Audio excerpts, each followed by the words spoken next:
오늘 새벽에 결과가 나왔습니다. 그렇습니다. 뉴시스 에이스 리서치. 예, 바로 1일, 2일 날 실시됐던 이제 조사 결과가 뉴시스가 나왔는데 에이스 리서치 이제 탄핵 소추안 의견이에요.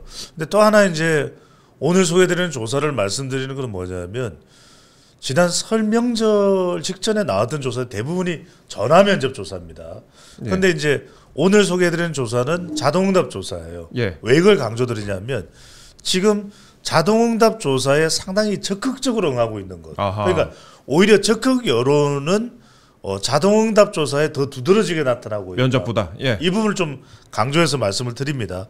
근데 탄핵 소추안에 대해서 물어봤어요. 그랬더니 인용 기각을 물어봤는데 인용이 51.4%, 네. 기각이 46.9%예요. 그러면 이건 지금 5.5% 오차 범위죠. 오차 범위 내기 때문에 팽팽한 거예요. 그러니까 말 그대로 인용과 기각이 팽팽하다.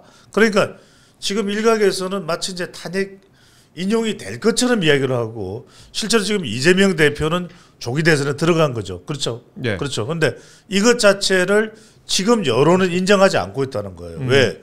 아니 헌법재판소에서 기각될 가능성도 높은데 헌법재판소가 공정하게 운영된다면 그래서 자꾸 헌법재판소에 대해서 따지고 들어갈 수밖에 없는 이유가 있는 겁니다. 또 하나는 김문수 장관이 최근에 그런 이야기를 했잖아요. 지금 마치 인용된 것처럼 조기 대선을 이야기하고 대선에 출마 의견을 물어보는 것은 도리가 아니다. 왜냐하면 헌법재판소에서 지금 다투는 게 뭡니까? 아직 결과가 안 나왔고 말 그대로 내란 혐의로 지금 이야기되고 있는 게 맞느냐 안 맞느냐를 지금 좀 따지고 있는 거잖아요. 그렇죠. 어저께도 그랬고. 그리고 정은에 나온 사람들도 당장 이진우 수방사령관도 실제 그런 말을 한 적이 없다라고 또 이야기를 하고 있고 여러 가지 사항들 자체가 지금 우리가 더 따져봐야 되는 부분이에요. 그래서 이 조사 결과인데 특히 이제 주목하는 것은 추가적으로 짧게만 더 말씀드리면 충청입니다. 충청도. 이 부분을 우리 이제 대구 메일도 조명을 하겠지만 일단 조선일보가 먼저 상당히 부각시켜 충청 여론이 심상치 않다. 왜냐? 지금 딱히 이 진영 대결이 아주 극심하지 않은 지역이 좀 충청인 것 같아요.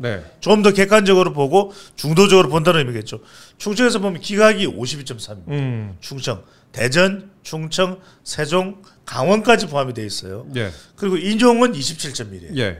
그러니까 저는 여기서 왜 이게 중요하냐? 무응답도 상당히 있습니다. 그러니까 충청의 경우에는 섣불리 판단 안 하고 있는 거예요. 저는 이 여론이 굉장히 중요한 겁니다. 그러니까 오히려 기각이다라고 보는 의견은 절반이 넘는 반면에 물론 한 개만 조사 가지고 우리가 따질 수는 없어요.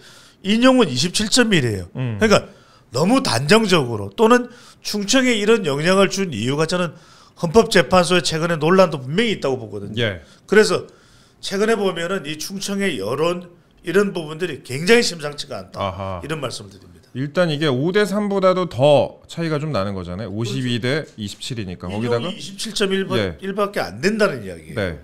그랬고 그다음에 탄핵 기각이 37%였었는데 5주 전보다 9.9% 포인트가 올랐습니다. 그러니까 46.9예요. 46.9. 그러니까 원래 12월 5주 차이는 37%였는데 이게 그보다 9.9% 포인트가 큰 폭으로 올랐다.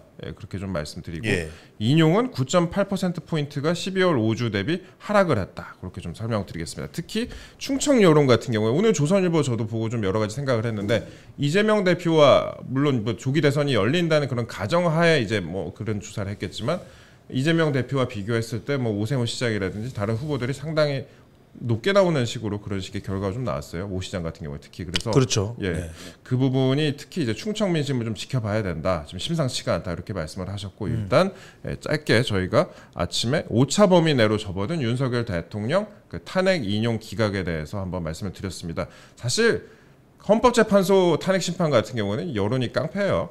여론조사 지지율이 깡패예요. 맞습니다. 또 하나 조사를 더 소개를 해드리면 같은 이제 1일 2일 조사가 실시되는데 이게 중요한 게 왜 말씀을 드리냐면 설명절 이후의 민심이라는 거예요. 설명절 직전에도 보수층들이 바짝 결집을 했는데 이제 설명절 임박에서는 주로 전화 면접 조사가 많이 나왔단 말이에요. 그러다 보니까 전화 면접 조사를 보고서 보수층 결집이 조금 좀 이제 힘이 풀린 것 아닌가라는 분석도 있었는데 1일, 2일 결과를 보면 절대 그렇지가 않아요. 왜냐하면 지금 에이스 리서치와 뉴시스 조사 결과를 보면 이것도 이제 뉴시스 결과죠. 예. 에이스 리서치. 근데 지금 국민의힘 지지율이 43.7이고 43.7. 민주당이 39.7이에요. 4% 포인트. 이것도 물론 예. 오차 범위 내긴 하지만 수치상으로 국민의힘 지지율이 여전히 앞서는 결과를 보이고 있거든요. 예. 그러니까 이걸 보면은 여전히 보수정도 굉장히 강하게 결집을 하고 있다. 이렇게만 따져보면 하나 이슈를 더 볼게요. 예.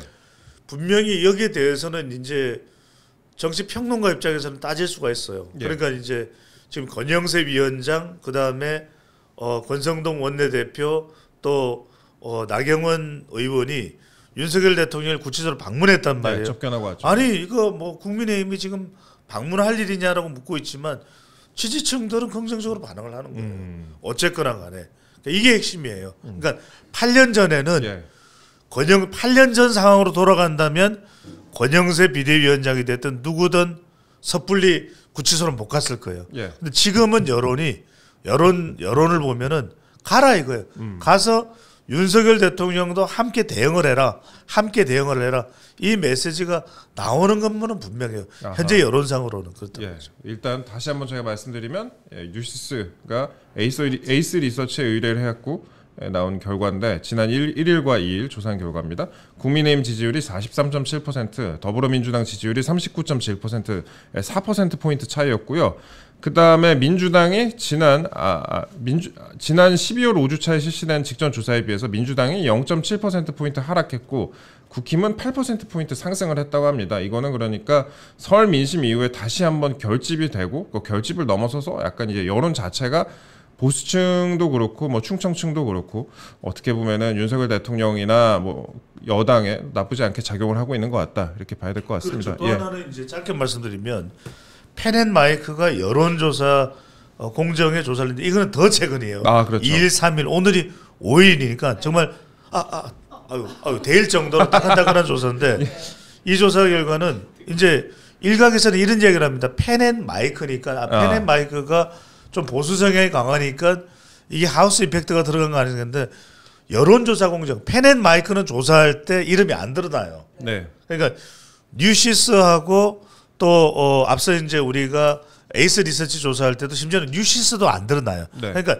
조사 기간만 들었는데 여론조사 공정이 대통령 지지율을 조사했는데 51로 나왔습니다. 51. 그러니까 대체로 설명절 전에 최고치로 나왔던 게 50 정도였거든요. 네. 51이니까 1%라도 더 올라간 겁니다. 그러니까 일각에서 이야기하는 설명절을 관통하면서 대통령에 대한 지지 열기가 식는다는 이야기는 사실은 아니다라는 이야기죠. 여전히 대통령 중심으로 뭉치는 여론은 나타나고 있다. 이렇게 볼 수 있습니다.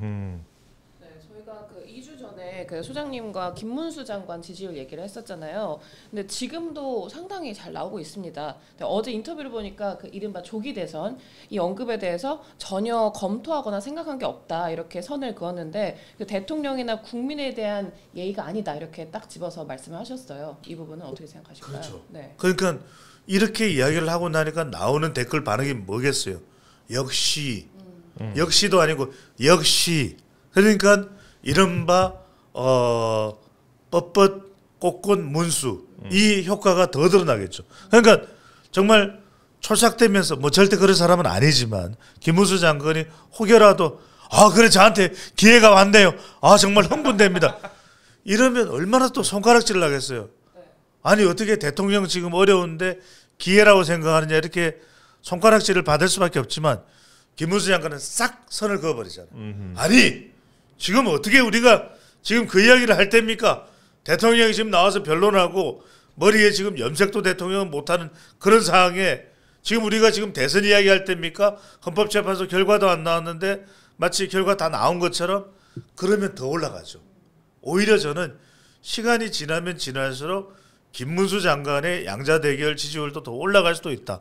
왜? 김문수 지지율이 더 올라간다? 올라갈 수도 있어요. 왜냐하면 지금 일단 다자 대결 구도로 여러 명이 나올 때는 김문수가 제일 높아요. 일단은. 그런데 지금 이제 하나 조금 걸림돌이 양자 대결했을 때 확장성을 이야기하잖아요. 그런데 여전히 사람들은 좀 부정적인 기억만 가지고 있지 김문수 장관의 이 능력 이런 부분들은 잘 못 보죠. 그러니까 주로 그 간등성명 대봐요 이런 것만 기억하잖아요. 동지사인데. 예. 제국적이 어디라고요? 몰라. 뭐 이런 거 기억하잖아요. 막 공세를 받는 내용들. 그런데 따지고 보면 서울대 경제학과를 나왔죠. 대한민국 노동 운동계의 사실은 거목이죠. 그리고 경기지사를 2번이나 했죠. 사실 이만한 사람의 경력도 잘 없어요. 게다가 TK 본산이죠. 경북고등학교 출신이죠. 그러니까 이런 것들 자체가 뭐 이른바 우리가 김문순이가 문며 들어가면 또 어떤 상황이 올지는 모르는 거예요. 그러니까 아직까지는 선을 긋고 있는데 본격적으로 나중에 어떤 결과가 나올지는 알 수는 없습니다만 만약에 전 만약을 계속 강조합니다. 조기 대선을 하고 김문수 장관이 채비를 갖춰서 나온다면 이 부분도 달라질 가능성도 있겠죠. 상당히 저는 김문수 대 오세훈에 대해 오히려 이 당 내에서는 김문수냐 오세훈이냐 이렇게 볼 가능성도 상당히 물론 또 홍 시장 이야기 안 하면 또 뭐 어떻게 반응이 나올지 모르니까 홍준표 시장도 좀 시켜. 방자하다. 배 소장 이동재하고 붙어 다녀.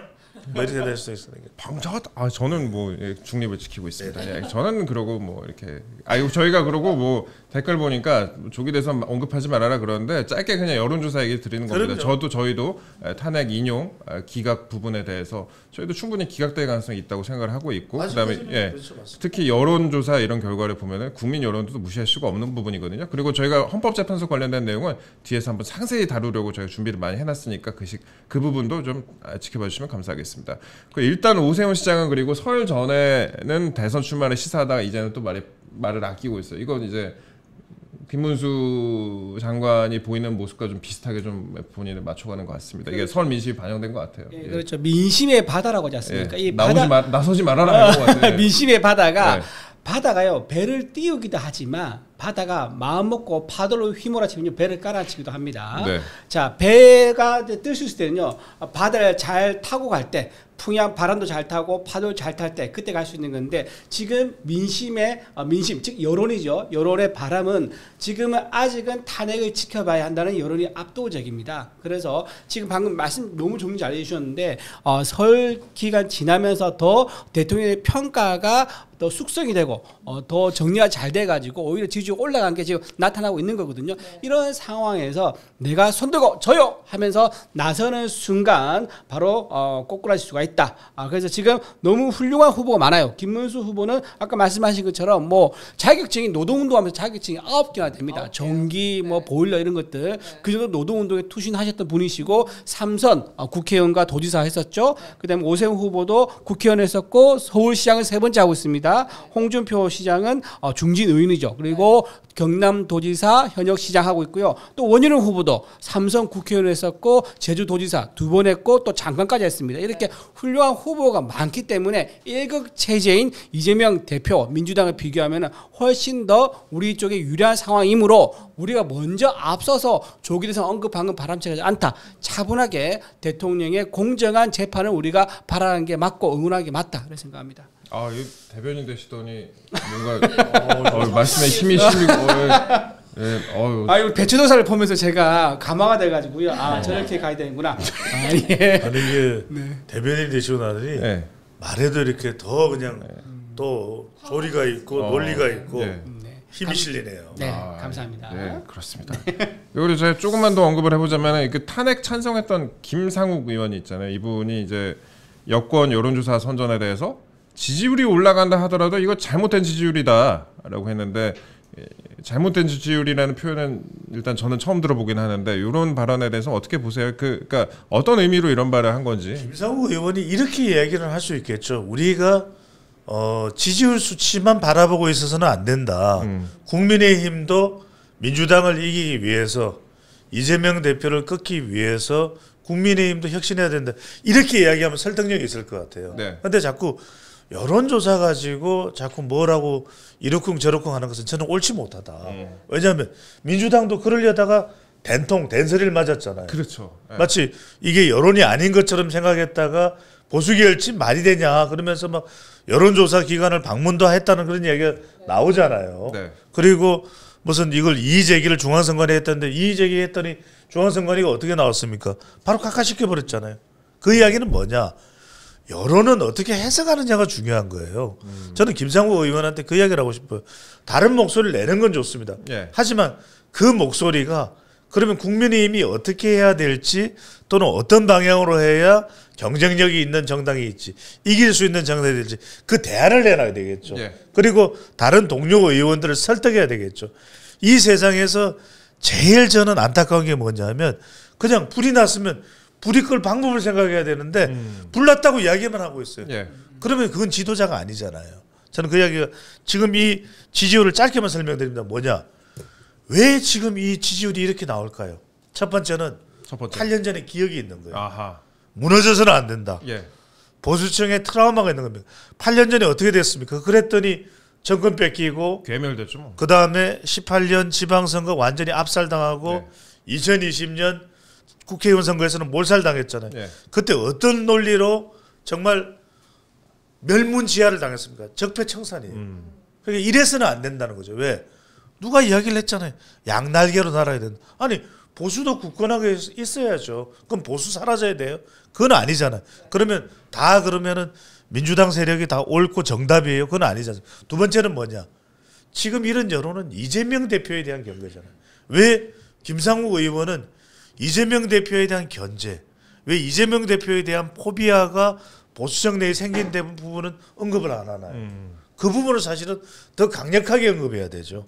그리고 대통령에 대해서 평가를 할 것 같으면 그 대통령이 계속해서 국정 운영을 힘들어했던 그런 부분에 대해서도 진단하고 김상우 의원이 대안을 내놔야 되겠죠.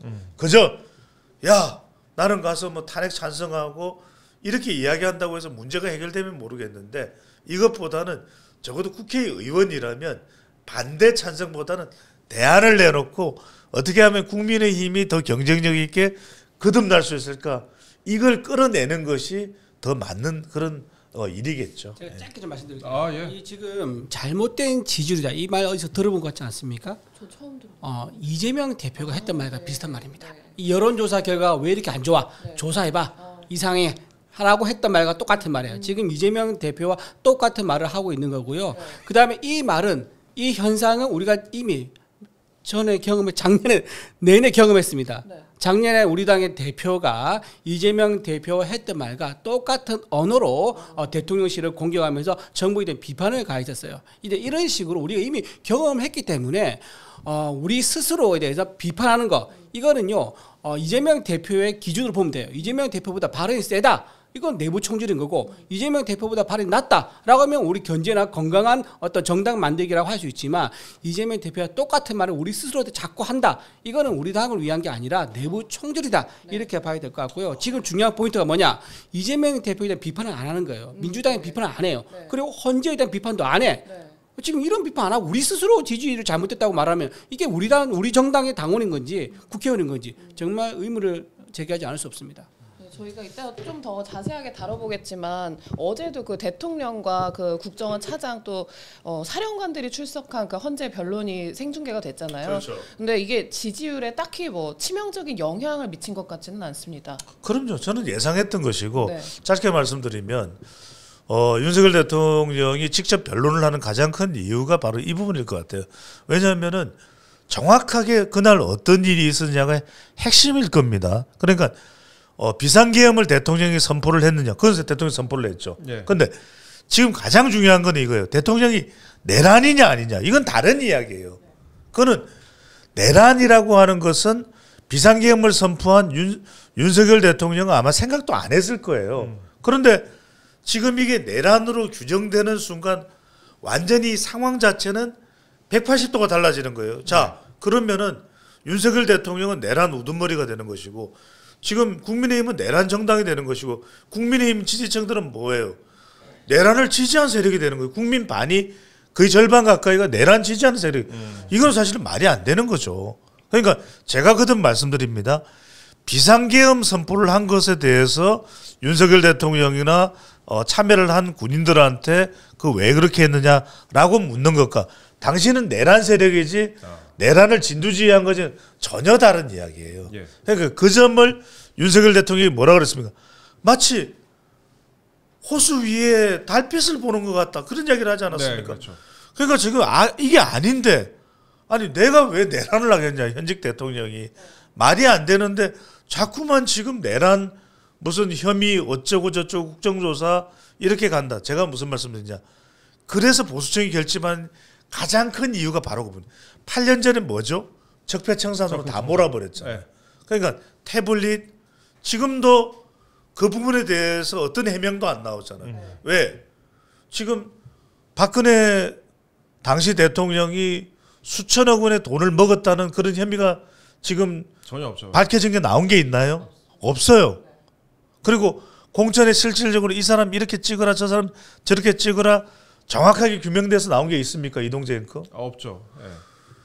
지금 밝혀진 것은 말 3마리밖에 없어요. 태블릿 PC밖에 없어요. 그런데 제가 말씀드리는 부분이 이 부분이에요. 정권 다 무너졌죠. 재벌들이 다 끌려 나와가지고 거기서 정말 더 이상 말씀도 못 드릴 것 같은데 그런 상황이 벌어진 거예요. 그러니까 두 번 다시 보수 정당에서는 지금 국민의힘에서는 그건 우리는 못 받아들이겠다 이거예요. 그리고 그게 타당한 거죠. 왜냐하면 지금 내란 혐의가 인정되면 내란 우두머리가 인정되면 윤석열 대통령은 사형이나 무기징역이에요. 자 이동재 앵커한테 물어볼게요. 윤석열 대통령이 아무리 비상계엄에 대해서는 지금 국민들로부터 비판을 받고는 있지만 내가 사형이나 무기징역도 감수하면서 비상계엄 선포를 했을 것 같아요. 아니 그렇게는 절대 안 해줘 자기. 말이 안 되잖아요. 그러니까 저는 이거는 윤석열 대통령이 헌법재판소에 나가서 직접 변론하는 가장 큰 이유는 사실을 밝히겠다라는 거. 저는 제일 지금 궁금한 사람이 홍장원 전 1차장이에요.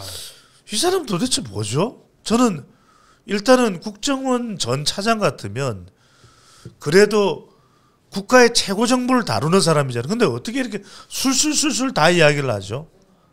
저는 곽종건 전 특수전 사령관도 이야기가 안 돼요. 그 비상계엄이 일어나고 나서 어디부터 갔죠? 김병주 저기 유튜브 나와가지고 울고 왔잖아요. 네. 이동재 앵커는 이해가 됩니까? 저는 국가 최정예 부대인 특전사령관이 개인의 유튜브에 갔어요. 이것 자체가 이해가 되네요.